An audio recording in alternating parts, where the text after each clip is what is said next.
Hello friends, कैसे हो? I hope सब अच्छे होंगे। तो आज का जो मेरा वीडियो है वो इस टॉपिक के ऊपर है कि DSSSB का नोटिफिकेशन आया है। आज ही नोटिफिकेशन आया है, लगभग सुबह आया था, ऐसे लगभग 8-10 बजे के टाइम पर। तो टोटल कितनी वैकेंसी है उसमें, आज उसी के ऊपर ये वीडियो में बना रहा हूँ। कितनी वैकेंसी है, क्या क्वालिफिकेशन है और कितने मार्क का पेपर होगा, क्या क्या सिलेबस होगा। तो इस टॉपिक में आज हम यही सारी आपको चर्चा और आपको नॉलेज बताएंगे।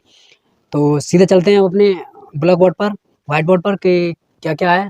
तो अगर पोस्ट की बात करें तो यहाँ पोस्ट टोटल 5118 पोस्ट हैं, पोस्ट दे रखी है इसमें यहाँ पर।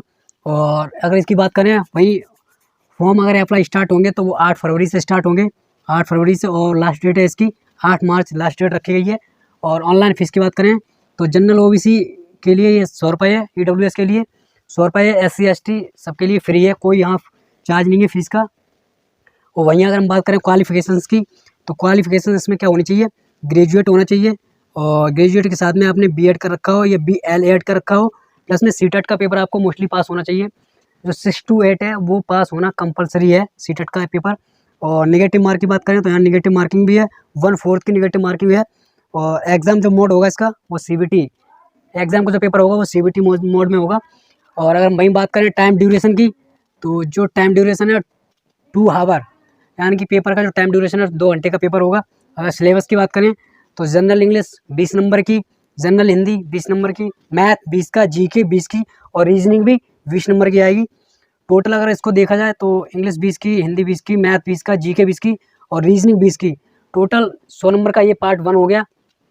पार्ट 1 में कंपलसरी पास करना होता है, कम से कम जनरल OBC हो तो अगर जनरल हो तो 40% आपको नंबर लेके आना है। और वहीं अगर SC और ST हो तो शायद क्राइटेरिया 30% का है या 35% का, ऐसा कुछ है, एग्जैक्टली पता नहीं है। और वहीं कंसर्न टीचिंग सब्जेक्ट, अगर आपका जो सब्जेक्ट रहा होगा, अगर आप हिंदी के टीचर, हिंदी का अगर आपने की हो, हिंदी मैथ, और अगर आपका जो सब्जेक्ट रहा हो, आपने जब ग्रेजुएट की हो तो जो सब्जेक्ट हो आपका संस्कृत, हिंदी, मैथ, उर्दू, पंजाबी, ड्राइंग जो कुछ हो, तो उसका स्पेशल 100 नंबर का पेपर वो होगा। तो टोटल जो वैकेंसी थी 5118 वैकेंसी थी, मेल फीमेल दोनों के लिए हैं। तो आई होप एक बार आप देख सकते हो ठीक ठाक से, जो है इतना है। और जो इसका एग्ज़ाम मोड होगा वो एग्ज़ाम मोड है CBT, ऑनलाइन एग्ज़ाम होगा। और 8 फरवरी से इसका एग्ज़ाम है। तो कई टाइम से लोग इसका इंतजार कर रहे थे, इस वैकेंसी का, TGT का। और इसके बाद में अब जो TGT की वैकेंसी तो आ गई है। अब इसके बाद जो वैकेंसी आने वाली है वो वैकेंसी PRT की है, उसका ही नंबर है। तो जितने भी स्टूडेंट प्रिपरेशन कर रहे हों पहले से, बहुत अच्छी बात है। और जिन्होंने नहीं की हो वो अब स्टार्ट कर दीजिए, क्योंकि आपको पता है कि जो DSSB का लेवल आता है वो कितना हार्ड लेवल आता है। उसे ये मत समझना का CTET का एग्ज़ाम है या कोई वैसा एग्ज़ाम है, ऐसा एग्ज़ाम नहीं है। जो DSSSB जो एग्ज़ाम कराता, कंडक्ट कराता है ना, वो पहले तो आपका पहला जो पार्ट होता है उसमें तो सारे सब्जेक्ट मेंशन कर देता है, सिलेबस पूरा मेंशन कर देता है कि कहाँ से क्या क्या आएगा।